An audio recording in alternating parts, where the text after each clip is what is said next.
गृहस्थ हैं। साधारण गृहस्थ से मतलब जो भागवत की परिभाषा में असाधारण कौन है? जो साधु हैं, संत हैं, सन्यासी हैं, महात्मा हैं, ब्रह्मचारी हैं, ये सब असाधारण श्रेणी के लोग हैं। आप जो है साधारण श्रेणी में आते हैं। तो साधारण श्रेणी के लोगों को जीवन भर बिना रोग के जीवन बिताना, बिना डॉक्टर की मदद के अपनी जिंदगी को चलाना, बिना विशेषज्ञ की मदद के अपने जीवन को चलाना, उसके लिए उन्होंने जो कुछ कहा वो मैंने पिछले 7 दिन में अलग अलग समय पर आपको बताया। आज फिर उसको कह रहा हूं, रिपीटिशन कर रहा हूं ताकि याद रहे। तो सबसे पहला मुख्य नियम है आप जैसे लोगों के लिए, वो वही है, खाना खाने के बाद कभी भी पानी ना पिएं। ये सबसे जरूरी, सबसे आवश्यक नियम। खाना खाने के बाद कभी भी पानी तुरंत ना पिएं, 1.5 घंटे के बाद पानी पिएं। एक्सप्लेनेशन में पहले दे चुका हूं, अगर आप चाहें तो फिर समझा देता हूं। खाना खाते ही पेट में अग्नि प्रदीप्त होती है, उसको जठर अग्नि कहते हैं। जठर पेट का वो स्थान है जहां खाने का पाचन होता है। हिंदी में उसको आमाशय कहते हैं, संस्कृत में जठर कहते हैं। तो जठर स्थान पे अग्नि प्रदीप्त होती है और ये अग्नि 1.5 घंटे तक ही रहती है। तो 1.5 घंटे तक पानी ना पिए तो अग्नि अपना काम अच्छे से करेगी, तो भोजन आपका अच्छे से पचेगा, रस में बदलेगा। और मैंने आपको क्रिया बताई थी कि पहले खाना जो है ना पेस्ट में बदलता है। जैसे आप घुटी हुई खिचड़ी खाते हैं ना, खिचड़ी, वैसे खाना बनता है, वो 1.5 घंटे में बनता है। फिर उसके बाद रस निकलता है, और जब रस निकलेगा तब पानी की जरूरत है, क्योंकि बिना पानी के रस नहीं बनता। तो कहते हैं 1.5 घंटे के बाद पेट भर के पानी पिए। यह सबसे जरूरी, सबसे आवश्यक पहला नियम। दूसरा नियम, पानी कभी भी पिए तो घूट घूट भर के पिए। यह मैं बहुत आवश्यक नियम मानता हूं सबके लिए, आप जैसे लोगों के। आप में से थोड़ा अगर किसी को भी धीरज हो, धैर्य अपने जीवन में, तो आप ये चालू कर दीजिए, पानी घूट घूट घूट, जितना कम से कम 1 घूट में पानी पी सके उतना, और मुंह में घुमा घुमा के ऐसे ऐसे कर कर। आप 6 महीने बाद देखना, 6 महीने बाद आपके शरीर की पूरी बायोकेमिस्ट्री बदल जाएगी। सबसे पहली चीज जो आप महसूस करेंगे, आप कहेंगे मैं पहले से ज्यादा फ्रेश हूं, आप कहेंगे मैं पहले से ज्यादा हल्का हो गया, माने वजन कम हो गया, आप कहेंगे पहले से अच्छी नींद आ रही है, आप कहेंगे पहले से अच्छा खाना हजम हो रहा है, आप कहेंगे पहले से ज्यादा मेरे दर्द कम हो गए, जो घुटनों का, कमर का, कंधे का, जगह जगह, आप कहेंगे चक्कर आना बंद हो गए, आप कहेंगे सुबह सुबह उठकर सिर का दर्द कम हो गया। ऐसी 85 बातें आप खुद कहेंगे 6 महीने के बाद। आप करिए इसको। मैंने तो कई लोगों को बताया साल साल भर से कर रहे हैं, 1.5 साल से कर रहे हैं। मैंने आपको एक उदाहरण दिया था, हमारा एक सहयोगी है कल बेंगलोर में, 140 किलो का था, 1 सवा साल से घूट घूट पानी पी रहा है, अभी 70 किलो का है। कोई आसन नहीं करता, कोई प्राणायाम नहीं करता, जिम में नहीं जाता, कोई एक्सरसाइज नहीं करता, क्योंकि उसको फुर्सत भी नहीं है, आईटी कंपनी में काम करता है। लेकिन इतना जरूर करता है, पानी जब भी पिएगा घूट घूट पिएगा, खाने के 1.5 घंटे बाद ही पिएगा। यह अद्भुत है। इस नियम को मैंने हजारों लोगों पे करके देखा है, एकदम एक्सीलेंट रिजल्ट है, कई बार तो चमत्कारिक रिजल्ट है। और कारण उसका क्या है? कारण उसका एक ही है कि घूट घूट पानी पीने से ज्यादा लार पेट में जाती है। पेट को हमेशा लार की जरूरत है, क्योंकि यहां एसिड बन रहा है। एसिड खाने के समय में जो निकले तो खाना पचे, खाने के आगे पीछे जो एसिड निकलता है वो डाइल्यूट होना ही चाहिए, नहीं तो वो पूरे रक्त में जाकर उसकी एसिडिटी बढ़ा देता है। और वही एसिडिटी है जो आपको हार्ट अटैक लाती है, कार्डियक अरेस्ट की तरफ ले जाती है, ब्रेन हेमरेज करा देती है, पैरालाइज्ड हो जाते हैं आप। गंभीर से गंभीर रोग इसी एक नियम के ना होने से होते हैं। आप पानी गटागट गटागट जो पी रहे हैं, यही एक छोटी सी गलती जिंदगी में आपको सबसे भारी पड़ेगी। ठीक है? तो पहला नियम मैंने आपके लिए कि पानी खाने के 1.5 घंटे बाद पीना, हमेशा पानी घूट घूट भर के घुमा घुमा के पीना है। सुबह का पानी हो या दोपहर का, शाम का, जब भी पिए घूट घूट भर के। पानी कैसे पिए? तो इन्होंने कहा ऐसे करके पिए। ये अच्छा नहीं है, आपके लिए अच्छा नहीं। आपको पानी हमेशा पीना है तो शरीर के नजदीक रख के ही पानी पिए।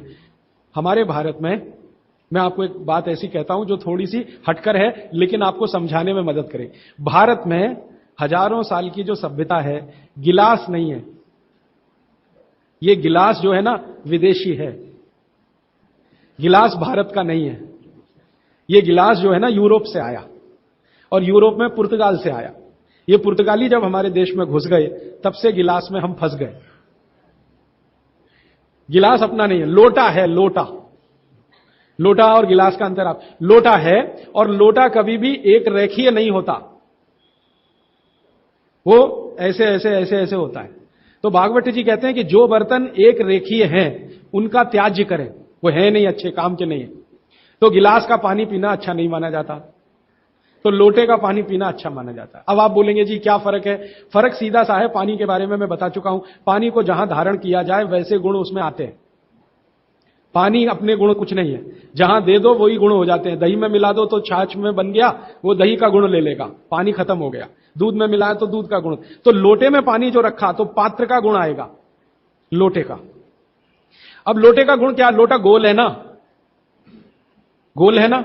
और आप थोड़ा गणित अगर समझते हैं और विज्ञान समझते हैं तो हर गोल चीज का सरफेस टेंशन कम रहता है। हर गोल चीज का सरफेस टेंशन कम रहता है क्योंकि सरफेस एरिया कम होता है। हर गोल चीज का चूंकि सरफेस एरिया कम है इसलिए सरफेस टेंशन कम है। इसको हिंदी में पृष्ठ तनाव कहते हैं। हर गोल चीज का सरफेस एरिया कम है तो सरफेस टेंशन कम है, और सरफेस टेंशन कम है तो जो पानी उसमें है उसका भी सरफेस टेंशन कम है। तो कम सरफेस टेंशन का पानी ही आपके लिए सबसे ज्यादा उपयोगी है।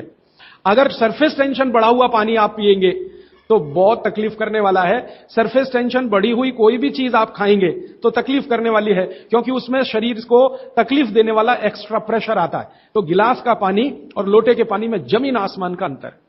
इसी तरह से कुएं का पानी, कुआं गोल है ना, सबसे अच्छा। ये सारे साधु संत कुएं का ही पानी पीते हैं, आप जानते हैं। ना मिले तो बिहार कर जाते हैं, जहां कुआं मिलेगा वहां पिएंगे। देखा है ना आपने साधु संत, वो कुएं का पानी उनके लिए सर्वश्रेष्ठ है, क्योंकि कुआं गोल है, कुएं की सरकमफरेंस कम है और सरफेस एरिया कम है, इसलिए सरफेस टेंशन कम है। और सरफेस टेंशन कम होने से क्या होता है, पानी का एक गुण बहुत लंबे समय तक जीवित रहे। पानी का सबसे बड़ा गुण है सफाई करना। अब आपके लिए वो गुण कैसे काम में आ रहा है वो जरा देखिए। आपकी बड़ी आंत है और छोटी आंत है, आप जानते हैं कि उसमें मेम्ब्रेन है, कचरा उसी में जाके फंसता है, तो इसको निकाल निकाल के बाहर लाना पड़ता है। ये तभी संभव है जब सरफेस टेंशन कम वाला पानी आप पी रहे हैं। तो अगर सरफेस टेंशन बढ़ा हुआ पानी है तो ये कचरा बाहर नहीं निकालेगा। मैं इसको एक दूसरे तरह से समझाता हूं, कॉम्प्लिकेशन है लेकिन सरल समझा रहा हूं। आप एक एक्सपेरिमेंट करिए, आज घर जाइए और दूध लेके चेहरे पर लगाइए थोड़ी देर, और 5 मिनट बाद रुई से पूछिए तो रुई काली हो गई है ना। कैसे? अंदर का कचरा और गंदगी बाहर आया। कैसे बाहर आया? वो दूध ने बाहर लाया। अब दूध कैसे बाहर लाता है? दूध का सरफेस टेंशन सभी वस्तुओं में सबसे कम है।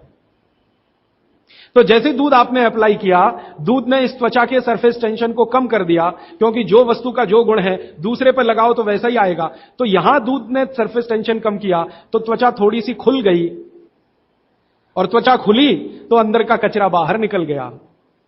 यही क्रिया पानी करता है पेट में। यही सेम, आपने पेट में पानी डाला, बड़ी आंत और छोटी आंत का सरफेस टेंशन इसने कम कर दिया, तो बड़ी आंत और छोटी आंत थोड़ी खुल गई, और खुली तो सारा कचरा उसमें से बाहर आ गया। और हाई सरफेस टेंशन का पानी पिए, ज्यादा सरफेस टेंशन का, तो आंतें सिकुड़ेंगी, क्योंकि तनाव बढ़ेगा। तनाव बढ़ते समय चीज सिकुड़ती है, तनाव कम होते समय चीज खुलती है। तनाव बढ़ेगा तो सारा कचरा आंतों में अंदर बंद हो जाएगा। अब यही आपको मूलव्याध, बवासीर, भगंदर सब करेगा। इसलिए सरफेस टेंशन कम वाला ही पानी पीना, लोटे का पानी सबसे अच्छा माना जाता है। गोल कोई भी वस्तु आपके घर में है उसमें रखा हुआ पानी पीना सबसे अच्छा माना जाता है।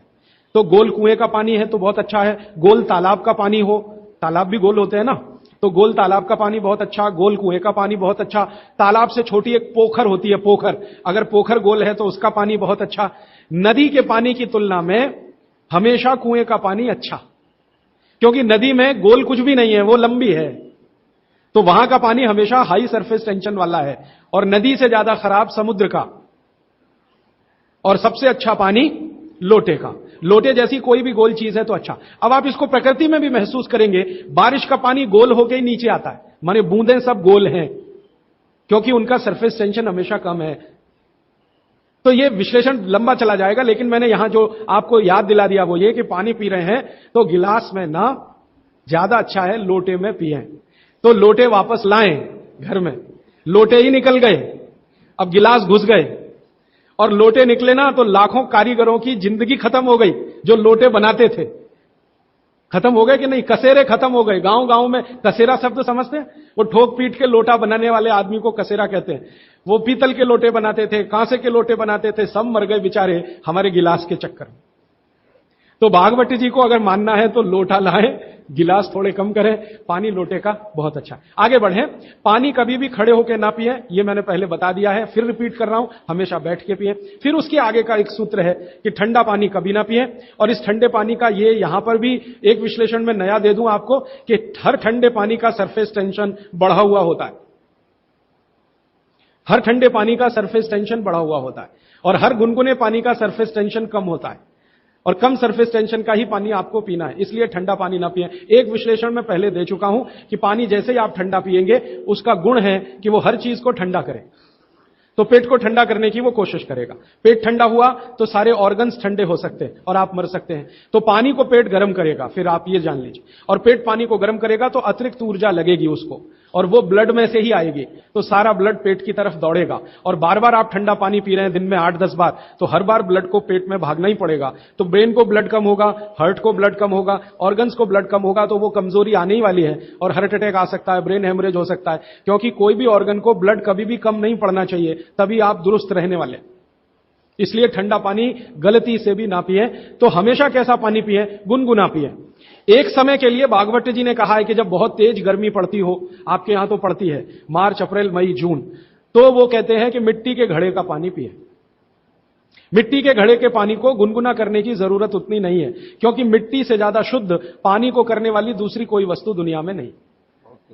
तो ये, अब थोड़ा आगे चलें, वो ये कि खाना जब भी खाएं, आपके लिए नियम है, स्टैंडिंग पोजीशन, माने खड़े होकर कभी ना खाएं, हमेशा बैठ के खाएं। बैठने की स्थिति ये सबसे अच्छी है।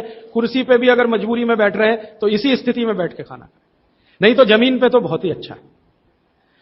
फिर उसके बाद एक नियम जो आपको जरूर पालन करना चाहिए, बहुत आवश्यक है आपके लिए, कि दो विरोधी वस्तुएं साथ में कभी ना खाएं।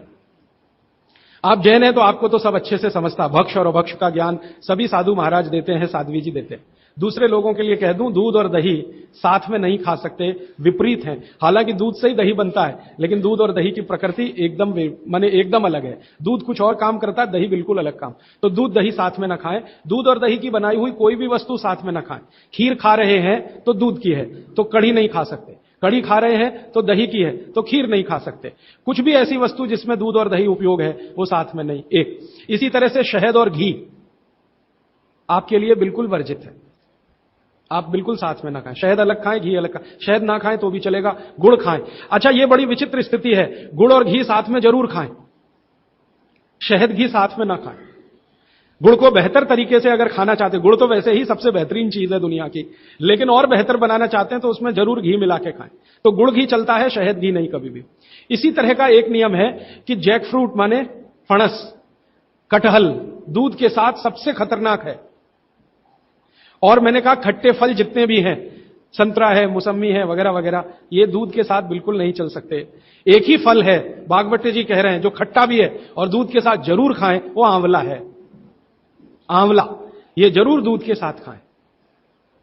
इसके आगे का एक नियम है, वो द्विदल वाला एक नियम तो बता ही दिया, द्विदल और दही ना खाएं। और मजबूरी है कोई खाने की तो दही को गर्म करें, माने बघारें, तासीर उसकी गर्म करें, फिर आप खाएं, नहीं तो नहीं खाएं तो अच्छा है। द्विदल खा रहे हैं तो 1-1.5 घंटे बाद दही खाएं। छाछ अगर खा रहे हैं द्विदल के साथ तो 1-8 घंटे के बाद पी लें। और अगर पीनी ही है तुरंत, प्यास नहीं रुक रही है, तो छाछ को बघारें, माने उसमें अजवाइन हो, थोड़ा जीरा हो, हींग हो, उसका छोंक लगाएं तो उसकी तासीर बदलती है, तो आप ले सकते हैं। और इसके आगे का एक नियम कि सुबह का खाना 9:30-10 बजे तक, क्योंकि उस समय जठर अग्नि सबसे ज्यादा तीव्र है, और शाम का खाना 5-6 बजे तक। ये मैंने आपके हिसाब से कैलकुलेशन किया। भागवत जी ने कहा इसमें जलवायु का, मौसम का ध्यान रखना है, तो आपके हिसाब से, माने आप चेन्नई में हैं तो 9, 9:30, 10 बजे तक भरपेट खाना खाएं, शाम को 5-6 बजे तक भरपेट खाएं। बीच में अगर आप कहते हैं जी भूख लगी तो कुछ फल खा लें, नहीं तो अच्छी चीज भागवत जी ने जो कही है, सुबह का खाना जो 9-10 बजे खाएं, शाम का 5-6 बजे, उनको बीच में भूख लग रही है तो कहते हैं चना और गुड़ खाएं, शेंगदाना और गुड़, माने मूंगफली और गुड़ खाएं, माने उस समय आप चिक्की खाएं, क्योंकि गुड़ और चना, गुड़ और मूंगफली उसमें है। दोपहर को अगर भूख लग रही है, चिक्की आप चाहें तो अच्छी भी खा सकते हैं, माने ज्यादा भी खा सकते हैं। बस एक ही तकलीफ ध्यान में रखें कि जब चिक्की और गुड़ ज्यादा हो जाए तो थोड़ी सोंठ चाट लें या थोड़ी सोंठ खा लें, तो उसका जो तासीर है वो तुरंत बदल जाता है। नहीं तो ज्यादा चिक्की खा ली तो नाक में से खून आ सकता है। तो नाक से खून ना आए, थोड़ी सोंठ या अदरक सोंठ इस्तेमाल करते हैं तो सोंठ, नहीं तो अदरक उसके साथ ले। फिर आगे बागभट्ट जी कहते हैं कि आपके भोजन का आपके जो वातावरण से बहुत रिश्ता है। आप जिस वातावरण में रह रहे हैं उसका ध्यान हमेशा रखें। अब मान लीजिए आप मद्रास में रह रहे हैं, तो मद्रास के आसपास का जो वातावरण है ये गर्म है। गर्म वातावरण में गेहूं नहीं हो सकता। गेहूं को होने के लिए ठंड चाहिए। तो निश्चित रूप से चेन्नई के आसपास किसी खेत में गेहूं अच्छा होगा नहीं।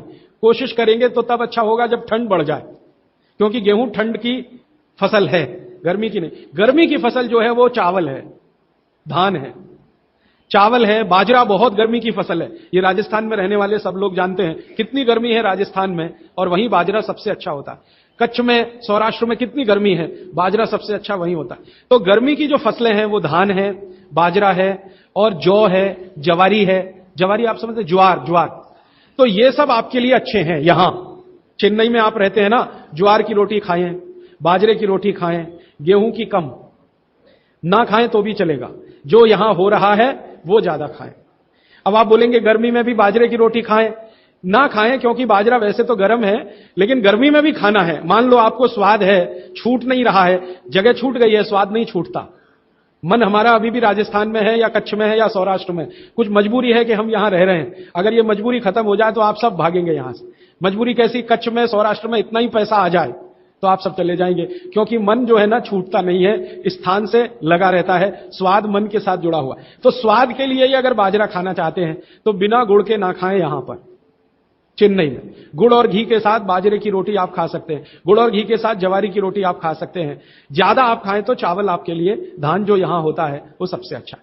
तो तासीर ध्यान रखें, आबो हवा का ध्यान रखें, वातावरण का ध्यान रखें, हर बनाते समय भोजन में और खाते समय भोजन में। ये कुछ सूत्र हैं जो बहुत आवश्यक हैं आपके लिए, मैं मानता हूं, जो मैंने आपको पिछले एक 45 मिनट या 30 मिनट में जो रिपीट किए, जिनको मैं बहुत आवश्यक मानता हूं। और इसमें से एक सूत्र छूट गया जो बहुत आवश्यक, सुबह सुबह उठकर पहले पानी पिएं। सुबह सुबह उठकर पहले पानी पिएं। कारण मैं बता चुका हूं कि उठते ही आपके मुंह में जो लार बन रही है वो बहुत बहुत बहुत कीमती है, उसकी कीमत लगा नहीं सकते आप, वो एकदम अमूल्य चीज है। वो अंदर ही जाए तो अच्छा है। तो आप उठते ही पानी पीने का नियम बनाएं। कितना पानी पिए, मैंने बताया था 18 से कम उम्र के जो बच्चे हैं उनको लगभग 1.5 से 2 गिलास, 60 से ऊपर के जो बुजुर्ग हैं उनको भी 1.5 से 2 गिलास, और आप जिस उम्र में हैं 18 से 60 तो कम से कम 3 गिलास। पीने का तरीका वही है, सिप सिप सिप सिप करके पीना। और ये सुबह का पानी अकेला पानी है जो बिना प्यास के भी पीना। जी, ये मुख्य नियम मैं मानता हूं आपको जरूर धारण करने चाहिए। और मेरी एक दूसरी गुजारिश है, आप जितने भी लोग बैठे हैं इन सब नियमों को पालन करें। आज से कुछ ने तो शायद शुरू भी किया है 2-3 दिन से, जरूर पालन करें। हो सकता है कि 6 महीने के बाद, 8 महीने के बाद मेरी आपकी फिर मुलाकात हो, तब आप मुझे इसकी रिपोर्टिंग करें। रिपोर्टिंग करें क्यों? मैं आप सबको बागभट्ट का चेला बनाना चाहता हूं। मैं ये चाहता हूं, मैं विनम्रतापूर्वक कह रहा हूं, मैं ये चाहता हूं कि जो ज्ञान मैंने 6 साल में लिया, ये साल भर में आपके पास पूरा पहुंच जाए। क्यों? आप तो इसको अपने जीवन में पालन करके स्वस्थ रह ही सकते हैं, अपने परिवार को भी रख सकते हैं और पड़ोसियों को भी रख सकते हैं। और भागवत ने कहा है कि जो अपने दुखों को दूर कर ले और दूसरों के दुखों को दूर करने का काम करे वही मोक्ष का भागी है, माने भागीदार हो सकता है। तो मैं चाहता हूं आप सब मेरे साथ मोक्ष में चलें, वहां भी हम यही करेंगे। तो आप अच्छे हो जाएंगे, देश भी अच्छा हो जाएगा। ये कहकर मैं प्रश्नों की तरफ चल रहा हूं। प्रश्न मेरे पास भरपूर आ चुके हैं। मैं कोशिश ये करूंगा कि जो प्रश्न एक बार उत्तर आ गया उसको दोबारा नहीं दूंगा। हो सकता है किसी व्यक्ति ने वो प्रश्न रिपीट किया। ज्यादातर प्रश्न जो है वो रोगों से संबंधित हैं, इस रोग में क्या करें, उस रोग में क्या करें। तो सबसे पहला प्रश्न जो मैं सबसे आसान मानता हूं, आंखों के नीचे काले धब्बे आ गए हैं तो क्या करें। मैं इसका उत्तर पहले दे चुका हूं, फिर दे रहा हूं। आपको सबसे अच्छा आसान उपाय मैं बता रहा हूं, वो ये, जिनको भी डार्क सर्कल है सवेरे उठें, सबसे पहला जो आपका थूक है, मुंह का लार है, इसको आंखों के नीचे लगा के मालिश करें, हल्की हल्की मालिश करें। आपके सारे डार्क सर्कल खत्म हो जाएंगे। और ये जो सुबह का मुंह का लार है, इससे आप अपने त्वचा रोग भी ठीक कर सकते हैं। खाज है, खुजली है, दाद है, सोराइसिस है, इचियोसिस है, एक्जिमा है, हर जगह इसको अप्लाई करें और हल्की हल्की मालिश करें। कोई कहेगा कि बहुत ज्यादा शरीर में है तो इतना तो थूक बनता ही नहीं है और पूरे शरीर पे लगाना पड़े तो ऐसी स्थिति में आप मुझे व्यक्तिगत रूप से शाम को 4 बजे मिले, मैं आपको एक ऐसी दवा बता दूंगा या लिखा दूंगा जो थूक भी बढ़ा देगी और आपकी शरीर की खाज खुजली दाग धब्बे सब मिटा देगी। वो व्यक्तिगत है। नींद बराबर नहीं आती, नींद बराबर नहीं आती है तो इसका माने एक ही आप जान लीजिए कि आपके शरीर में अगर वात बढ़ा हुआ है, वायु बढ़ी हुई है, तो अच्छी नींद कभी नहीं आएगी। तो इसके लिए बहुत सरल उपाय मैंने बताया था, रात को गाय का घी हल्का गर्म करके दोनों नाक में डाल के सोएं। गाय का घी हल्का गर्म करके जब वो तरल हो जाए उतना ही गर्म करें और एक एक बूंद दोनों नाक में डालें और हल्के से खींचें, ज्यादा तेज नहीं, बस इतना करेंगे अंदर चला जाएगा।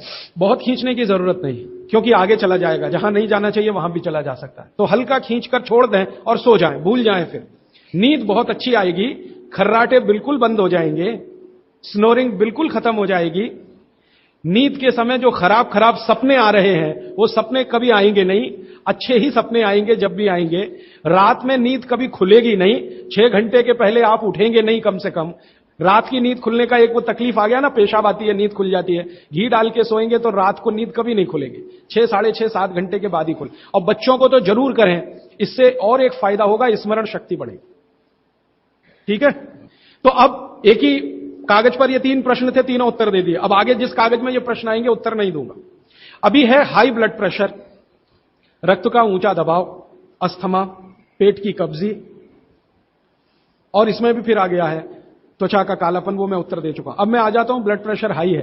वैसे तो ब्लड प्रेशर हाई और लो होना ये काल्पनिक चीज है, कभी बाद में चर्चा करूंगा, लेकिन अगर आपके मन में बैठ गई है तो इतना ही जान लीजिए कि आपको जब लग रहा है और डॉक्टर कोई कह रहा है कि आपका बीपी हाई है, तो समझ लीजिए, इसको भागवत जी दूसरे सूत्र में कहते हैं कि रक्त की अम्लता बढ़ी हुई है, एसिडिटी बढ़ी हुई है। अब रक्त में अम्लता है तो अम्लता को खत्म करने के लिए क्षारीय चीज खाएं, क्षार चीज खाएं, क्षार। अब क्षार वाली चीजें क्या है? सबसे अच्छी क्षार की चीज है मेथी, सब्जी के रूप में भी और दाने के रूप में मेथी। दूसरी क्षार वाली चीज है, आप में से जैन है तो वो नहीं खाएंगे, लेकिन जो जैन नहीं है उनको बता देता हूं, गाजर। तीसरी क्षार वाली चीज है कोई भी ऐसा फल जिसमें रस नहीं है, कोई भी ऐसा फल जिसमें रस नहीं है, सेब ये क्षारीय है, केला ये क्षारीय है, अमरूद ये क्षारीय है। कोई भी ऐसे फल याद रहेगा आपको जिसमें रस नहीं है, ये सब क्षारीय है। सब्जियों में पालक क्षारीय है, बैंगन क्षारीय है। आलू के बारे में कहते हैं ना अम्लीय ना क्षारीय, वो बीच का है। तो जो सब्जियां आपको क्षारीय हैं और जो मसाले माने औषधियां क्षारीय, इनका उपयोग करें तो अम्लता अपने आप कम होगी, तो ब्लड प्रेशर कम होगा, तो ट्राइग्लिसराइड कम होगा, मोटापा भी कम होगा, सब कुछ कम होगा आपका। तो हमेशा याद रखें। तो मेथी दाने का उपयोग मैंने बता दिया है, पानी में डाल के रात को छोड़ दें, सुबह उठकर दाना चबा के खाएं, पीछे से पानी पिए। गाजर का उपयोग बता दिया, कद्दूकस में घिसें, गाजर ले लें और वो कद्दूकस की गाजर को खा लें। और क्षारीय चीज मेथी की सब्जी रोज खाएं, पालक की सब्जी रोज खाएं। हरे पत्ते की कोई भी सब्जी क्षारीय होती है, हरे पत्ते की कोई भी सब्जी क्षारीय होगी, और फल जिसमें रस नहीं है वो सब क्षारीय होंगे। बस याद इतना ही रखें। तो आप अगर उपयोग करेंगे तो हाई ब्लड प्रेशर तो जाएगा ही, उसके साथ ब्लड कोलेस्ट्रॉल कम रहेगा, ट्राइग्लिसराइड कम रहेगा, मोटापा कम होगा, पेट आपका कम होगा, और उसके अंत में हार्ट अटैक आएगा नहीं। ब्लॉकेज भी है तो निकल जा। और एक क्षारीय चीज मैं भूल गया बताना, लौकी, दूधी। सब्जियों में सबसे ज्यादा क्षारीय कोई चीज है तो दूधी, माने लौकी ज्यादा खाएं, दूधी ज्यादा खाएं, और उसका रस भी पिए कच्ची दूधी का, तो और अच्छा है। जितने भी हाई बीपी के मरीज हैं उनके। अस्थमा, अस्थमा भी जो एक बीमारी है ना, वो वायु के प्रकोप की बीमारी है। तो अस्थमा ज्यादा है तो इसके लिए जो मैं बहुत बार बोल चुका हूं, फिर बोल रहा हूं, दालचीनी ये क्षारीय है, दालचीनी का उपयोग करें शहद के साथ। शहद क्षारीय है तो दालचीनी, शहद। शहद नहीं ले सकते तो गुड़। ये जो नारियल होता है ना, नारियल, मैंने आपको थोड़ी देर पहले एक बात कही है और मुझे याद आ गई, तो मैंने आपसे कहा जो भी फल में रस नहीं है वो क्षारीय है, और जो भी फल में रस है वो अम्लीय है। लेकिन ये नारियल अद्भुत फल है जो क्षारीय है रस होते हुए भी, तो ये क्षारीय है। अब ये क्यों है, ये बाद का विषय। तो आप अगर अस्थमा से शिकार हैं, दमा के शिकार हैं, तो नियमित रूप से नारियल खाइए, हरा नारियल खाइए, कच्चा नारियल जिसको कहा जाता है, चबा चबा के खाइए। कितना खाएं जी? एक दिन में 50 ग्राम तक खा सकते हैं चबा चबा। तो दालचीनी और गुड़ लिया और नारियल चबा के खाया, 3 महीने के बाद आपका अस्थमा जड़ से खत्म होगा। वो 40 साल पुराना हो तो भी। इसके बाद हां, बाकी तो आंखों की। मुंह में छाले बहुत रहते हैं। ये मुंह में छाले बहुत रहते हैं, इसका माने पेट आपका साफ नहीं है, बड़ी आंत आपकी कचरे से भरी हुई है। तो मुंह में छाले रहते हैं तो सुबह सुबह का जो मैंने नियम बताया ना, पानी उठते ही पिए, घूट घूट पिए, तो छाले अपने आप खत्म। जैसे ही बड़ी आंत साफ हो जाएगी, छाले कभी नहीं आएंगे। और अगर आपको यह करने के बाद भी छाले में आराम नहीं मिल रहा है, तो आपको एक सरल आसान दवा बता देता हूं, जो होम्योपैथी की दुकान में मिलती है, जो बड़ी आंत को सबसे जल्दी से साफ कर देती है। उस दवा का नाम है बोरेक्स। सुहागा, सुहागा आप सब जानते हैं ना, सुहागा आंत को साफ करने वाली सबसे तीव्र दवा है, तीव्र। इसी का डाइल्यूशन करके होम्योपैथी में बनाया बोरेक्स। तो ले लें, किसी भी होम्योपैथी की दुकान से खरीद लें। 30 पोटेंसी में या 200 पोटेंसी में इसके 3 ही खुराक लेंगे तो जीवन भर के लिए छाले की बीमारी आपकी आएगी नहीं, क्योंकि यह तुरंत बड़ी आंत को साफ करता है। पानी करेगा, धीरे धीरे करेगा। बोरेक्स तो एक ही दिन में काम करता है, लेकिन बागवती जी कहते हैं यह एक ही दिन का चक्कर छोड़ना चाहिए, तुरंत हर चीज का रिजल्ट मिल जाए। वो कहते हैं जीवन में कोई भी चीज फास्ट है ही नहीं, हर चीज स्लो है। तो कोशिश करिए पानी से ठीक करें, और अगर आप बहुत परेशान हैं तभी बोरेक्स का इस्तेमाल करें। और यह दवा हमेशा पानी में डाल के लें, 1 बूंद डाल दें पानी में, और उस पानी के 3 हिस्से करके उसको पी लें। 1 कप पानी हो, आधा कप पानी हो, चौथाई कप पानी हो। अभी आगे का एक प्रश्न। अच्छा, गाय के मूत्र के बारे में मैंने आपसे कहा था, तो उस पर प्रश्न आए हैं 4-5। गोमूत्र सही गाय का है या उसको कोई बीमारी है, किस तरह की प्रॉब्लम हो सकती है, अगर गोमूत्र सही नहीं है तो उस हाल में क्या करना चाहिए। मैं आपको विनम्रतापूर्वक एक एक्सपेरिमेंट जो हमने किया वो बता देता हूं। गाय को हमने 6 साल जहर खिलाया। एक गाय पर यह एक्सपेरिमेंट हमने किया, 6 साल जहर खिलाया, सबसे खराब जहर खिलाया, उसका नाम है संखिया, अंग्रेजी में कहते हैं आर्सेनिक। तो हमने गाय को दिया, चारे में मिलाकर दिया, बहुत मामूली मात्रा में, क्योंकि हम जानते हैं ज्यादा देंगे तो गाय मर जाएगी। हमें यह देखना था कि ये थोड़ा थोड़ा जहर देते हैं तो उस पर असर क्या आता है।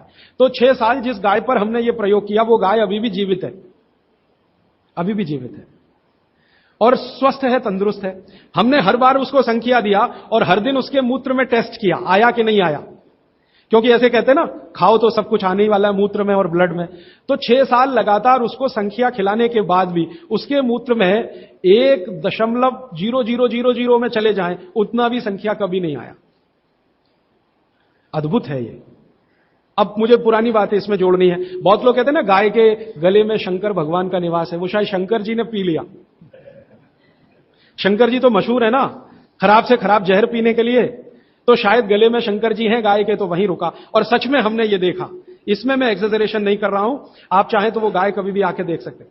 हमने उसके गले के आसपास महसूस किया 6 साल में एक ब्लू कलर का रिंग बन गया है, ब्लू कलर का, और वहां से ब्लड निकाला, उसको टेस्ट किया तो उसमें पूरा संख्या है, माने आर्सेनिक है। गले के नीचे वो गया ही नहीं, गले में ही रुक गया। शंकर भगवान ने शायद रोक लिया। तो आप बेखटके गाय का मूत्र पी लीजिए। आपके दिल में ऐसा लग रहा है वो कचरा खा रही है, आप चिंता मत करिए, ये कचरा जाएगा नहीं उसके मूत्र तक। भगवान ने उसके शरीर में ऐसी व्यवस्था करके रखी हुई है। लेकिन अच्छा यह होगा आपके दिल और मन की तसल्ली के लिए कि गाय अच्छा चारा खाती हो, साफ सुथरे वातावरण में रहती हो और नियमित घूमने के लिए जाती हो, उसका मूत्र जरूर पिएं, वो सबसे ज्यादा लाभकारी तो है। लेकिन कुछ मजबूरी आ गई, मजबूरी से मतलब मैं समझाना चाहता हूं। आप एक ऐसी जगह रहते हैं जहां गाय कचरा ही खाती है और आपको ऐसी कोई गाय मिल ही नहीं रही है जो शुद्ध चारा खाती हो और बराबर घूमने जाती हो, और आप किसी बीमारी से तड़प रहे हैं, परेशान हैं, और वो बीमारी में आपको गोमूत्र चाहिए ही, तो बिना संकोच के ले लें। उसका हानि तो नहीं करेगा, कुछ फायदा ही कर जाए। गोमूत्र के बारे में अब तक की जो रिसर्चेज हैं वो ये हैं कि इसके साइड इफेक्ट है नहीं। शरीर पता है क्या करता है, आपने मूत्र ज्यादा भी पी लिया तो ये शरीर 20 मिनट के बाद उसको पेशाब के साथ अपने आप ही निकाल देता है, रहने ही नहीं देता उसको। तो थोड़ा ज्यादा पी लिया या खराब पी लिया, वो निकल ही जाएगा, जो काम का है उतना ही रह जाएगा। अब गाय का ऐसा बना भगवान ने बनाया है, इसलिए भागवत जी कहते हैं कि ये विशेष तरह का एक जानवर या प्राणी है जो भगवान ने बहुत सोच समझ के बनाया। तो गाय के बारे में इतना। अच्छा, अर्थराइटिस के लिए किसी ने पूछा है, अर्थराइटिस के अब जितने भी प्रश्न आएंगे उनका एक ही साथ ही उत्तर है कि अर्थराइटिस की समस्या अगर बहुत गंभीर है और डॉक्टर आपको कोई ये कह रहा है कि जी ऑपरेशन करा लो, तो हाथ जोड़कर कहता हूं ऑपरेशन तो कभी मत कराना, क्योंकि आप जिस स्थिति में हैं उससे भी ज्यादा खराब हो जाएगी। इस हिंदुस्तान के भूतपूर्व प्रधानमंत्री श्री अटल बिहारी वाजपेयी ने दुनिया के सबसे बड़े डॉक्टर से ऑपरेशन कराया था, नहीं कराया? स्पेशल चार्टर्ड प्लेन भेजकर अमेरिका से उस डॉक्टर को बुलाया, डॉक्टर राणावत, और उसने दुनिया के सबसे अच्छे घुटने कप्स लाकर अटल जी को फिट किए हैं। अटल जी को देख लीजिए आप, पहले तो थोड़ा चल लेते थे, अब तो चलना ही बंद हो गया, सिर्फ व्हील चेयर पर ही रहते हैं, और वो खुद कहते हैं कि मैं पहले से ज्यादा तकलीफ में हूं। तो आप मत करिए। फिर आप बोलेंगे जी क्या करें, डॉक्टर बोलता है ऑपरेशन मत कराइए। आप क्या करें, अर्थराइटिस के लिए जो सबसे अच्छे कॉम्बिनेशन भागवत जी के हैं उनका उपयोग करिए। उसके लिए सबसे अच्छा वो बोलते हैं चूना खाइए, चूना क्षारीय है, अम्लता को कम करता है, ज्यादा अम्लता बढ़े तो अर्थराइटिस होता है, तो चूना खाइए। खाने का तरीका मैंने बता दिया, दही में, छाछ में, पानी में, जूस में, और एक दिन में अर्थराइटिस के पेशेंट 2 ग्राम खा सकते हैं, स्वस्थ आदमी तो 1 ही ग्राम खाए। चूना खाइए। मेथी दाना लीजिए, क्षारीय है। और सबसे क्षारीय चीज जो है वो है हार सिंगार का पेड़। हार सिंगार देखा है? परिजात हार सिंगार, छोटा सफेद रंग का एक फूल आता है और केसरिया डंडी होती है। सफेद फूल और केसरिया डंडी, बहुत तेज खुशबू है, रात को ही खिलता है। रात रानी भी कुछ लोग कहते हैं, हार सिंगार कहते हैं। ये पेड़ के जो पत्ते हैं वो ब्रह्मांड में सबसे ज्यादा क्षारीय माने जाते हैं, जो भी औषधियां। तो इसके पत्ते कहीं भी मिल जाएं, 4-5 पत्ते पीसिए, पीसकर पानी में डालिए, खूब उबालिए। पानी इतना उबालिए कि थोड़ा कम हो जाए, आधा रह जाए, फिर ठंडा कर लीजिए। फिर वही पानी चाय की तरह से चुस्कियां ले लेकर सवेरे खाली पेट पीजिए। मैंने ये देखा है, गंभीर से गंभीर अर्थराइटिस पेशेंट को हफ्ते 10 दिन में ही रिलीफ कर देता है। तो ये कहीं भी मिल जाए। नहीं मिले तो हार सिंगार का पौधा गुड़वांचरी में है, तो आप थोड़े पौधे बंटवा दीजिए, सब अपने घर में लगा लें, गमले में हो जाता है आसान। और कुछ खाली स्पेस है तो जरूर, क्यों, ये हर घर में रहे पेड़। कारण क्या है कि आज अर्थराइटिस ही सबसे ज्यादा तकलीफ दे रहा है लोगों को। सुगंधी तो आएगी, नींद अच्छी देगा। जहां आपका बेडरूम है उसके पीछे जरूर लगा लीजिए, और उसका पत्ता आपको अर्थराइटिस से मुक्ति देगा। और दोनों तरह की अर्थराइटिस, रूमेटिड और ऑस्टियो, दोनों ही खत्म होती है इस हार सिंगार के पत्ते से। आइसक्रीम कब खा सकते हैं? कभी भी नहीं, कभी भी नहीं। और अगर आइसक्रीम खा ही रहे हैं, आप कहते हैं जी मन नहीं मानता, स्वाद है और मुंह को लग गया है, अब क्या, तो इसका एक उपाय बता देता हूं। आइसक्रीम खाइए और पीछे से गर्म पानी में घी मिला के पी लीजिए, तो जो कुछ भी तकलीफ वो करने वाली है उससे आप बच जाएंगे। ना खाएं तो सबसे अच्छा। दालचीनी सौंठ का काढ़ा ये लोग जरूर पिए, जिनको अस्थमा है, जिनको अर्थराइटिस है, माने वायु के रोग हैं, वो दालचीनी का काढ़ा जरूर पिए, गुड़ मिला के। मूंगफली और तिल जरूर खाएं। भगवान की दी हुई तिल दुनिया की सबसे अद्भुत वस्तु है। मैं तो आपको कहता हूं, जिंदगी भर मोटापे से बचना है, हार्ट अटैक से बचना है, आपको अर्थराइटिस से बचना है, तो रोज खाने के बाद तिल खाएं, चबा चबा के। काला तिल मिले तो बहुत अच्छा, नहीं तो सफेद ही खाएं। और आप जहां रहते हैं यहां के लिए तो बहुत ही अच्छा, मद्रास जैसे एरिया के लिए। एसिडिटी कम करने के लिए क्या करें, अम्लीय चीज ना खाएं, क्षारीय चीज ज्यादा खाएं, एसिडिटी कम होगी। और पानी घूट घूट पिए, 1-1.5 घंटे के बाद पिए, सुबह उठते ही पानी पिए, एसिडिटी सबसे पहले खत्म होगी। और आखिरी दवा जो सबसे प्रभावी है, जिनको भी एसिडिटी की बहुत तकलीफ है, खाने के बाद ये जो अजवाइन है ना, अजवाइन, इसको भूने तवे पे और थोड़ा काला नमक मिला के ले लें। मिश्री का सेवन बहुत अच्छा है, चीनी से बहुत अच्छा, लेकिन गुड़ से थोड़ा कम अच्छा। मिश्री चीनी की तुलना में तो बहुत अच्छी है और गुड़ से कुछ कम अच्छी है। तो चीनी छोड़ रहे हैं तो मिश्री पे चले जाइए, मिश्री छोड़कर गुड़ पे आ जाइए। हाँ, एक किसी ने सवाल पूछा है कि आप कौन सी जगह पे परमानेंट मिलते? मैं परमानेंट कहीं नहीं मिलता।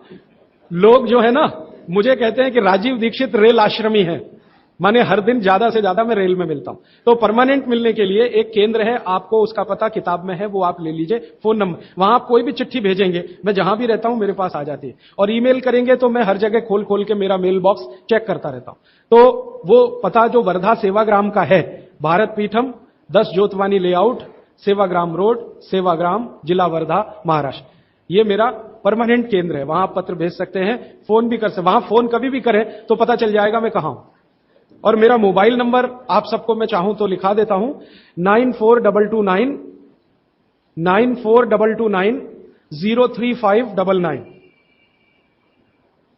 9422903599, ये मेरा मोबाइल नंबर है। और ईमेल एड्रेस है RAJIVDIXITABA RAJIVDIXITABA@rediffmail.com। और निरंजन भाई, प्रदीप भाई, ये कभी भी आप इनको संपर्क करेंगे तो ये कहीं भी खोज के बताएंगे कि मैं कहां हूं। अभी मेरे पास एक प्रश्न है, वो इस समय के विषय से तो नहीं जुड़ा, लेकिन मैं जोड़ के जरूर उत्तर दे देता हूं। आजकल हमारे घरों में पेप्सी कोक से भी ज्यादा नूडल्स खाया जा रहा है। पेप्सी कोक कम हुआ है पिछले 2-3 साल में, अच्छा हुआ, नूडल्स खाया जा रहा है। तो नूडल्स के बारे में आपको एक जानकारी दे दूं कि सबसे खराब वस्तु अगर खाने की कोई हो सकती है, कचरे में कचरा, तो वो यही है नूडल्स। एक तो मैदे की है, ऊपर से सड़ा हुआ है। 6-7 दिन मैदे को सड़ा के रखा जाए तब नूडल्स तैयार होता है। और इस नूडल्स में टेस्ट लाने के लिए सूअर के मांस का रस मिलाया जाता है। बिना उसके नूडल्स बन ही नहीं सकता। जो मैगी है ना, मैगी या कोई भी नूडल्स, सूअर के मांस का रस, सड़ा हुआ मैदा, 6-6 दिन पुराना, उससे तैयार हुआ है। अब आप तय कर लो, खाना है या नहीं खाना। एक प्रश्न है जिसका उत्तर दे नहीं सकता। किसी ने कहा आज की शिक्षा बहुत बेकार है, वैकल्पिक शिक्षा की बात बताइए। तो समय ज्यादा है, आप मुझे ईमेल करिए, मैं लंबा जवाब दूंगा।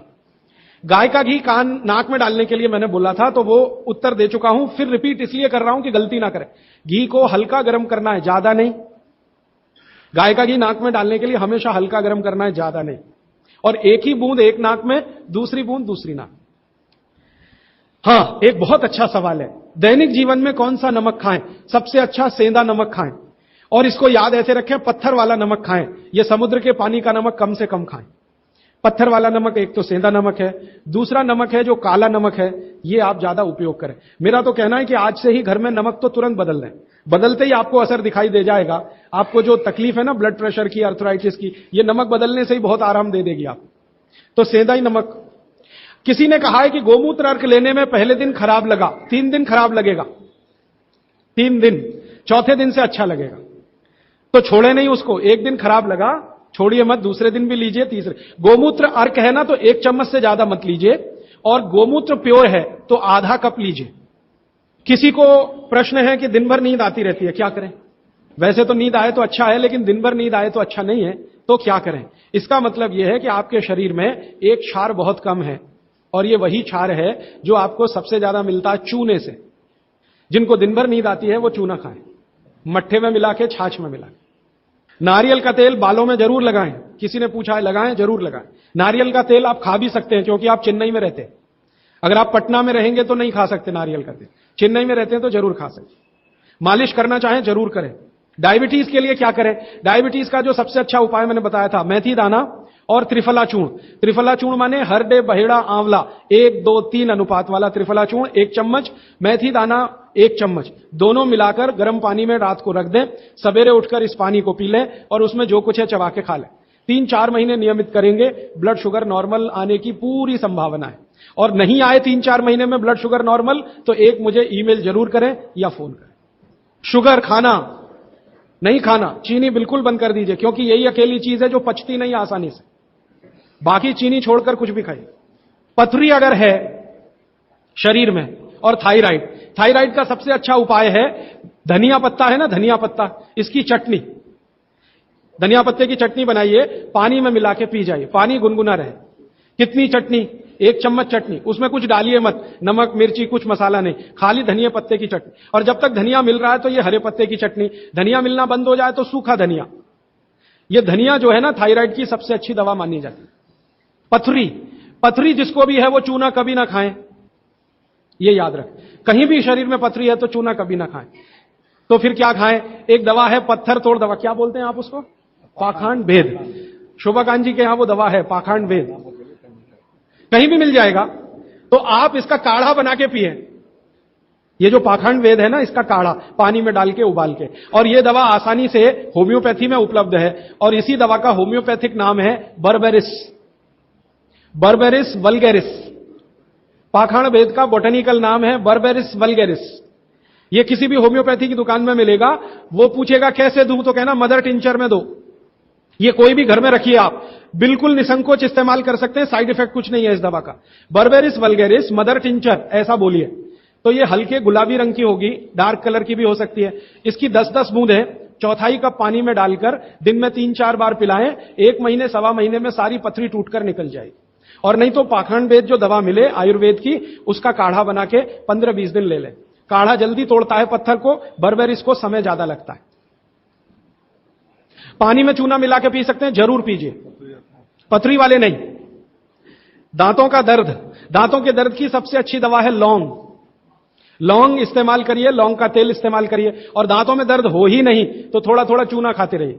और दांतों में दर्द हो ही नहीं तो दातुन करते रहिए, दंत मंजन करते रहिए, पेस्ट बंद कर दीजिए। हां, अभी एक जरूरी प्रश्न आया, शराब और गुटखा छोड़ने के लिए क्या करें? जरूर आप इसको ध्यान से नोट कर लीजिए, ये बहुत लोगों के काम। शराब, गुटखा, तंबाकू, सिगरेट और बीड़ी, ये 5 बुराइयां व्यसन के रूप में हमारे घरों में आई हैं और देश का सर्वनाश किया है। इनके बचने के लिए बहुत अच्छा है, संकल्प शक्ति से बचें तो अच्छा है। भागवती जी कहते हैं किसी भी व्यसन से बाहर आना हो तो संकल्प शक्ति के साथ आइए तो अच्छा। नहीं है संकल्प शक्ति तो दवा का उपयोग करिए। तो क्या दवाएं हैं आपके पास? सबसे अच्छी दवा है शुद्ध गाय का मूत्र, अर्क नहीं, शुद्ध गाय का मूत्र। दूसरी दवा आपके घर में है अदरक या सौंठ। जिनको शराब से छुड़ाना है, बाहर निकालना है, उनको अदरक और सौंठ ज्यादा खिलवाइए, रस पिलवाइए अदरक का, सौंठ का काढ़ा बना के दीजिए, गुड़ मिला के दे सकते हैं सौंठ का काढ़ा बना के। और गोमूत्र पीने को बोलिए। नियमित रूप से अगर आधा कप भी गोमूत्र पिया तो 1.25 महीने में शराब छूट जाती है। शराब जो पीते हैं, बीड़ी सिगरेट जो पीते हैं, उनके शरीर में एक केमिकल बढ़ जाता है, उसका नाम है सल्फर। और सल्फर को कम करने के लिए सल्फर ही चाहिए। आयुर्वेद में कहा है ना कि विष को विष मारता है, तो सल्फर बढ़ता है। तो सल्फर कम करने के लिए बाहर से सल्फर चाहिए, और बाहर का सबसे अच्छा सल्फर गोमूत्र में है। सर्दी जुकाम, सर्दी जुकाम ज्यादा है, बार बार है, सबसे अच्छी दवा है। आप अगर बच्चों के लिए ले रहे हैं तो कफ दूर करना है उनका, कफ नाशक सबसे अच्छी दवा मैंने पहले दिन बताई थी, शहद है। दूसरी, शहद नहीं लेते तो गुड़ है, तो बच्चों को गुड़ दीजिए ज्यादा। एक, उनको चूना भी दे सकते हैं, चूना कफ का भी नाश करता है, वात का तो करता ही है, कफ का भी करता है, तो चूना दे सकते हैं। गाय का घी नाक में डाल सकते हैं। हल्दी जबरदस्त कफ नाशक है, तो दूध में हल्दी मिलाकर दीजिए। और दूध हल्दी थोड़ा घी मिलाएं तो और भी अच्छा कॉम्बिनेशन है। तो जिनको सर्दी जुकाम बार बार होते हैं उसके लिए। पित्त बढ़ा है तो क्या करें? देशी गाय का घी खाइए। देशी गाय का घी गरम गरम पानी में डालकर पिए तो सब पित्त को शांत करेगा। और दूसरी चीज मैंने पहले बता दी है, अजवाइन और काला नमक, ये भी पित्त बढ़े तो शांत करेगा उसको। एक मेरे पास डिफिकल्ट केस है, ये मुझे व्यक्तिगत रूप से मिले। कोई एक महिला है, उसकी लंबाई लगातार बढ़ रही है, ये मुझे शाम को मिले 4 बजे। बाल उड़ गए तो क्या करें, बाल कम हो गए तो क्या करें, बाल झड़ रहे हैं तो क्या करें? तीनों में एक उपाय है, दही को तांबे के बर्तन में रखें, 5-6 दिन खूब खट्टा हो जाए, हरा हरा हो जाए तो इसको बालों में मालिश करें। 1 घंटे के बाद बालों को शीकाकाई से धोएं। हफ्ते में 1 दिन जरूर करें। त्रिफला शहद और गुड़ के साथ, सबसे अच्छा है गुड़ के साथ, सुबह खाएं, और दूसरा चाहें तो शहद के साथ भी खाएं। त्रिफला को औषधीय के रूप में लेना है, औषधि ऐसी जो धातुवर्धक है, तो सुबह ही खाएं। और त्रिफला को रेचक के रूप में लेना है, माने पेट साफ करे, तो रात को ही खाएं सोने के पहले। बहुत ज्यादा छींकें आती हैं, नाक से पानी गिरता है, थोड़े दिन चूना खिलाएं और गाय का घी नाक में डालें। 15-20 दिन में छींकें भी बंद होंगी, पानी गिरना भी बंद। केवड़ा डालकर जल पी सकते हैं क्या गर्मियों में? केवड़ा एक होता है ना, आयुर्वेदिक औषधि है। केवड़ा डाला हुआ जल सिर्फ गर्मियों में, मार्च, अप्रैल, मई, जून, बारिश जैसे ही शुरू हो केवड़ा वाला जल बंद कर दीजिए। केवड़ा और एक होता है खस, ये दोनों मिलाया हुआ जल गर्मियों में। अर्जुन की छाल लेने का समय सवेरे का, काढ़ा बनाकर दूध में नहीं तो पानी में, शक्कर नहीं मिलाएं, उसमें गुड़ मिलाएं, अर्जुन की छाल। टॉन्सिलाइटिस की रेमेडी, टॉन्सिल्स की सबसे अच्छी रेमेडी हल्दी, हल्दी का दूध बच्चों को रात को पिलाएं, टॉन्सिल नहीं होगा। पिपरमेंट के बारे में किसी ने पूछा है, आप शाम को 4 बजे मिले, मैं थोड़ा विस्तार से बता दूं। यूरिक एसिड अगर शरीर में जमा है तो मैंने आपसे बार बार कहा है क्षारीय चीजें ज्यादा खाएं, एसिड निकल जाएगा। सबसे अच्छी क्षारीय चीज गोमूत्र पी लें, यूरिक एसिड एकदम साफ कर देता है गोमूत्र, लेकिन प्योर गोमूत्र। उड़द की दाल दालों का राजा है, बिल्कुल सही है, लेकिन दही के साथ नहीं। खाली उड़द की दाल खाइए, दालों का राजा है, बिल्कुल सही बात है, दही के साथ नहीं, दही के साथ ये जहर है। सुबह दूध पी सकते हैं, मैंने मना किया है, सुबह जूस पीना है, दोपहर को छाछ और रात को दूध, लेकिन पीना ही है अगर तो आंवले के साथ पिए, ना पिए तो अच्छा, सुबह का दूध ही पीना है तो आंवले के साथ। मोटापा कम करने के लिए उपाय बता दीजिए, आप लिख लीजिए इसको, नहीं तो याद कर लीजिए। जिनको भी मोटापा कम करना है उनको क्षारीय चीजें ज्यादा खानी है। तो मैंने आपसे कहा गाजर खाइए, गाजर नहीं खा सकते, दूध ही खाइए। अब खाएं कैसे? गाजर को कद्दूकस में घिसिए और उसके लच्छे बनेंगे। फिर थोड़ी एक और क्षारीय चीज आपको आजकल उपलब्ध है, सेब। सेब पूरा क्षारीय होता है, तो सेब को कद्दूकस में घिसिए, दोनों बराबर मात्रा में मिला के सुबह पेट भर के खा लीजिए। 3 महीने लगातार खाइए। फिर अगले 3 महीने इसको बैलेंस करने के लिए आंवला खा लीजिए। आंवला 2-3 आंवला रोज मुरब्बे के रूप में या क्या। फिर 3 महीने आंवला हुआ, फिर वापस इस गाजर और इस पे आ जाइए। तो साल भर अगर आप करेंगे तो बहुत आराम से 1/3 वजन तो आपका घट ही जाएगा। हो सकता है किसी का आधा भी हो जाए। ह्यूमन यूरिन के बारे में आपने पूछा, मैंने पहले ही बताया, अगर आप शाकाहारी हैं तो अपने मूत्र का भी इस्तेमाल कर सकते हैं, लेकिन गोमूत्र उससे हमेशा बेहतर है। बच्चे पेशाब करते हैं बिस्तर में, इसके लिए क्या करना? खजूर खिलाइए। खजूर छोटे छोटे टुकड़े काटकर बच्चों को खजूर दूध में डालकर, छोटे छोटे टुकड़े दूध में डालकर उबालिए, खूब उबल जाए, फिर वो दूध पिलाइए, खजूर खिलाइए, तो रात का बिस्तर का पेशाब उनका बंद हो जाए। वो एक प्रश्न है, वो कब्जियत से जुड़ा हुआ है। वो ये कहते हैं कि जल्दी से संडास उतरती नहीं है, क्या करें? रात को त्रिफला चूर्ण खा के सो जाइए, नहीं तो दूध में घी मिलाकर पी लीजिए, ये सबसे अच्छा है। दूध में घी मिला के रात को सोने से पहले पिए तो सवेरे संडास बहुत आसानी से उतरती है और सबसे कम समय में पेट साफ होता है। नहीं तो त्रिफला भी ले सकते हैं। 3 महीने। देखिए, एक नियम हमेशा याद रखिए, जो मैं बार बार कह, लगातार कोई भी दवा आयुर्वेद की 3 महीने से ज्यादा मत खाइए, और अगर जरूरत पड़ रही है तो थोड़े दिन ब्रेक दे दीजिए, 15 दिन का, 10 दिन का, 20 दिन का ब्रेक के बाद फिर अगले 3 महीने ले सकते हैं, फिर ब्रेक दे दीजिए। फिर ये नियम बहुत जरूरी है, नहीं तो तकलीफ बहुत दूसरी भी हो सकती है। पीठ की हड्डी में दर्द है, चूना, चूना खाइए। बच्चों को खांसी की एलर्जी अगर है तो नियमित रूप से, मैंने कहा ना, ऐसी चीजें दीजिए, कफनाशक है, सूंठ है, पान का पत्ता है, शहद है, गुड़ है, ये सभी कफनाशक हैं। कितनी उम्र के बच्चों को त्रिफला दिया जा सकता है? अगर छोटे बच्चे हैं तो त्रिफला ना देकर आंवला दीजिए, और त्रिफला देने का समय अगर शुरू कर रहे हैं बच्चों को तो थोड़ा 3-4 साल हो जाने दीजिए उनका। 3-4 साल के पहले दे सकते हैं तो आंवला दीजिए। और वैसे तो मेरा कहना है 14 साल की बच्चों को आंवला ही अच्छा है, त्रिफला उनको ना ही दें। त्रिफला एक उम्र के बाद ही सबसे अच्छा होता है। बहुत अधिक उम्र में घुटनों का दर्द, कमर का दर्द, तरीका मैंने वही बताया, चूना सबसे अच्छा है। अधिक उम्र में चूना सबसे अच्छा, अर्थराइटिस के लिए, घुटनों के दर्द। एड़ी का दर्द और कोहनी का दर्द तो ऐसे ही मिट जाएगा जब पानी घूट घूट पीने लगेगी। जल्दी भूल जाए, स्मरण शक्ति कम हो, गाय का घी नाक में डालना सोते समय। नींद जल्दी ना आए तो क्या करना? गाय का घी नाक में डाल के सोना। हां, एक बहुत इंटरेस्टिंग प्रश्न आया, वो पहले दिन का जो मेरा व्याख्यान था कि फ्रिज का क्या करें। तो मैंने तो बोला था कि ये बंद कर दें, अगर आपका दिल नहीं मानता बंद करने के लिए, क्योंकि मैंने कहा ना, हिंदुस्तानियों में एक बुरी आदत है कचरे को इकट्ठा करने की। घर में डिब्बे डिब्बी इतने इकट्ठे रहते हैं, फालतू पड़े रहते हैं, फेंकते नहीं हमें, हमेशा ये सोचते कभी काम आएंगे, कभी काम आएंगे। तो ये चक्कर घुस गया। अब पता नहीं ये अंग्रेजों के समय से आया या पुराना। तो फ्रिज भी वैसी ही कोई चीज है। तो एक बहन ने या किसी ने सवाल ये लिख के भेजा है कि फ्रिज में से हमने सब्जी निकाल के 48 मिनट रख दी, तो अब उपयोग कर सकते हैं? हाँ, कर सकते हैं। उसको शायद ये बात अच्छे से समझ में आई। वो 48 मिनट का जो किस्सा मैंने बताया ना, तो वो चाहती नहीं है कि फ्रिज घर के बाहर जाए, किसी तरह इसका उपयोग होता रहे। तो ये मजबूरी का खेल है, लेकिन कर लीजिए कि आप कुछ भी जो रखा है फ्रिज में, अगर उसको पकाना चाहते हैं, खाना चाहते हैं, तो निकाल के 48 मिनट रख दीजिए, फिर उसका उपयोग कर लीजिए सब्जी के रूप में। नहीं तो एक चीज मत करिए कभी भी, कोई भी चीज एक बार गर्म करके आपने फ्रिज में रख दी तो दोबारा गर्म मत करिए। वो दूध हो या सब्जी हो या दाल हो, करिए ही मत। क्या करना? निकाल के रख दीजिए, 48-50 मिनट रखी रहे, वो अपने आप थोड़ी गर्म हो जाएगी, प्रकृति की गर्मी से, फिर वही खा लीजिए। गर्म तो दोबारा बिल्कुल मत करिए। फ्रिज के दूध को दोबारा गर्म कभी मत करिए, फ्रिज की दाल को दोबारा गर्म कभी मत करिए, फ्रिज की सब्जियों को दोबारा गर्म मत करिए। चटनी भी फ्रिज में से निकाल के रख के खाइए, दही भी फ्रिज में दही रख देते हैं, 48 मिनट रखा रहने दीजिए, फिर आप उसका उपयोग करिए, तुरंत निकाल के और छाछ बना के, वो बिल्कुल मत करिए। मेवा खाना चाहिए कि नहीं? सूखा मेवा जरूर खाइए, ड्राई फ्रूट्स आप जरूर खाइए, लेकिन जो ड्राई फ्रूट्स आपके लिए अनुकूल हैं, आप जहां रहते हैं वहां के हिसाब से मैं कह रहा हूं, सबसे अच्छा बादाम आपके अनुकूल है। आपके अनुकूल काजू नहीं है, बादाम बहुत अनुकूल है मद्रास में रहने वालों को, काजू अनुकूल है जम्मू कश्मीर में रहने वाले, तो बादाम भरपूर खा सकते हैं।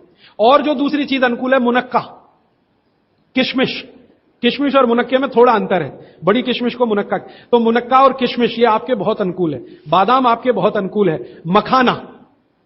मखाना 50-50 है, ज्यादा अनुकूल तो बिहार उत्तर प्रदेश वालों को है और थोड़ा चले तो झारखंड वालों को। आपके लिए 50-50, ना बहुत प्रतिकूल है ना बहुत अनुकूल है, बीच का है।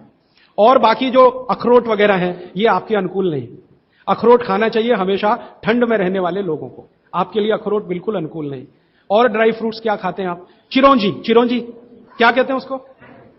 जो चिरौंजी है वो आपके लिए अनुकूल है, चेन्नई के आसपास के लोगों के लिए अनुकूल है, वो आप खा सकते हैं। और ड्राई फ्रूट शायद इसके आगे हैं, हां केसर। केसर अगर आप खाएं, वैसे तो औषधि है, ड्राई फ्रूट नहीं, लेकिन ये 3 महीने के आगे नहीं खा सकते, नवंबर दिसंबर जनवरी। और दूध में मिला के मिश्री। पिस्ता 50-50 है। अंजीर बहुत अनुकूल है सिर्फ एक ही किस्म के लोगों के लिए। इसको मैं आपको कहता हूं, जरा ध्यान से सुनो। जिनको शरीर में शक्ति की कमी लगती है, शक्ति की कमी लगती है, ताकत कम है, शक्ति कम है, उनके लिए अंजीर बहुत फायदे की है। लेकिन जिनको पहले से ही ताकत है वो ना खाएं इसको। शेंदारू क्या होता है? एप्रिकॉट। हां, एप्रिकॉट आपके लिए ठीक है, आप खा सकते हैं एप्रिकॉट। हाँ, एक सुझाव है, प्रश्न नहीं है, और वो सुझाव मुझे स्वीकार है। वो ये कहते हैं कि आप चले गए उसके बाद क्या? तो उसके बाद ये व्यवस्था या अभियान या ये बातें या ये ज्ञान सतत निरंतर चलता रहे, इसके लिए आपकी मेरी एक छोटी सी कोई एक एडजस्टमेंट हो जाए तो बहुत अच्छा। मैं ये चाहता हूं कि जो कुछ मैंने सीखा वो आप सीख लो। हाँ, और बाबूजी बोलेंगे वैसे, मेरा ऐसा कहना है जो मैंने सीखा वो आप सीख लो, उतना ही सीख लो जितना मेरे पास है, फिर आप उससे आगे भी सीख सकते हैं और ये दूसरों को सिखाते जाएं। तो नियमित रूप से कोई ऐसी व्यवस्था अगर आप सब मिलकर करें, मुझे स्वीकार है। सुबह का पानी तांबे के बर्तन का पी सकते हैं जिनको कब्जियत की बहुत तकलीफ है, लेकिन शरीर में तांबा ज्यादा हो तो वो नहीं पिए। लेकिन सबसे अच्छा जो सम पानी माना जाता है, जिसमें आपको कुछ सोचना ही नहीं पड़ेगा, सादा बर्तन का, माने वो पीतल के उसमें रखा हुआ या कांसे के उसमें रखा हुआ, नहीं तो स्टील में रखा हुआ, गर्मी के दिनों में घड़े का, मिट्टी के घड़े, तांबे का पानी पी सकते हैं। हां, क्योंकि कुचालक है ना लकड़ी, और तांबा बहुत ज्यादा सुचालक है। एक होता कंडक्टर और एक बैड कंडक्टर। तांबा सबसे बड़ा कंडक्टर है और लकड़ी सबसे बड़ा बैड कंडक्टर है। तो ये अगर आपने तांबा पिया माने, तो अर्थ के साथ जो कांटेक्ट है ना नंगे पांव, तो वो खत्म करेगा आपको।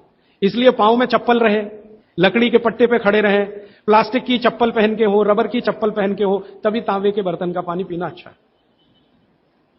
केन वाटर, बहुत लोग आजकल केन वाटर पी रहे हैं, ऐसा प्रश्न आया, तो ये क्या अच्छा है? बिल्कुल अच्छा नहीं। तो आप बोले फिर क्या करें? आपके घर जो पानी आ रहा है टैप वाटर, इसको खूब अच्छे से उबाल लें, उबाल कर इसको रख लें, फिर उसी को पिए। ये केन वाटर से 1000 गुना अच्छा है। केन वाटर पता है क्या है? ये पानी को शुद्ध करने के लिए ब्लीचिंग करते हैं उसकी। उस ब्लीचिंग में क्लोरीन इस्तेमाल होता है, फ्लोरीन इस्तेमाल होता है, और वो फिर शरीर में जाए तो बहुत खराब है। और केन वाटर का टेस्ट सादा पानी से बिल्कुल अलग होता है। तो केन वाटर से 1000 गुना अच्छा है टैप वाटर, लेकिन उबाल कर रखा गया। हां, एक सवाल आ गया है जो अब तक किसी ने नहीं पूछा, शायद आपको पूछने के लिए मन में तो होगा, लेकिन आपने क्यों नहीं पूछा।